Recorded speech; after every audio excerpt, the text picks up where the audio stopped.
മോളെ എപ്പോഴാ എഴുന്നേറ്റ്? കുറച്ചു നേരത്തെ അമ്മ വന്ന് നോക്കുമ്പോ നല്ല ഉറക്കായിരുന്നു. പല്ല് തേക്കണ്ടേ? എന്തേലും കഴിക്കണ്ടേ?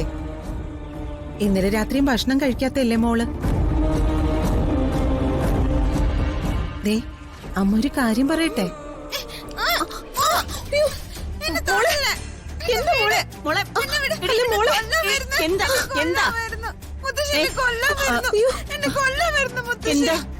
ഞാൻ ഭക്ഷണം കഴിക്കാൻ വിളിക്കാൻ വന്നതാ അമ്മേ. അവക്ക് ഇഷ്ടമല്ലെങ്കിൽ വെറുതെ നിർബന്ധിക്കണ്ട. ആരെ കണ്ടാലും കൊല്ലാൻ വരുന്നു എന്നുള്ള പേടിയാ. അത്രയ്ക്ക് അവൾ അനുഭവിച്ചതല്ലേ. ഞാൻ അവളുടെ അമ്മയല്ലേ? എടി, പറഞ്ഞ് മനസ്സിലാവുന്ന ഒരു അവസ്ഥ അവക്ക് ഉണ്ടാവണ്ടേ? ശരി, അമ്മ അവൾക്ക് എന്തെങ്കിലും ഭക്ഷണം കഴിക്കാൻ കൊടുക്ക്. ആ, പട്ടിണി കിടക്കുന്ന കണ്ടിട്ട് സഹിക്കുന്നില്ല അമ്മേ. കുറച്ചൊക്കെ നിങ്ങൾ കാണണ യശോദേ. അതെ, ദൈവം നിങ്ങൾക്ക് തരുന്ന ശിക്ഷയാ.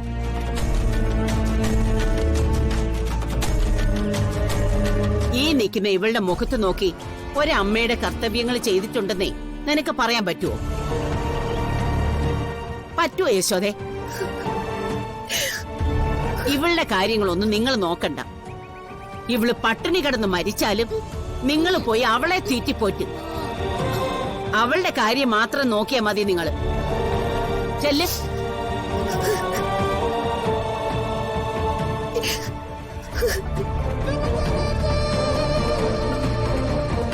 എടി പോയി.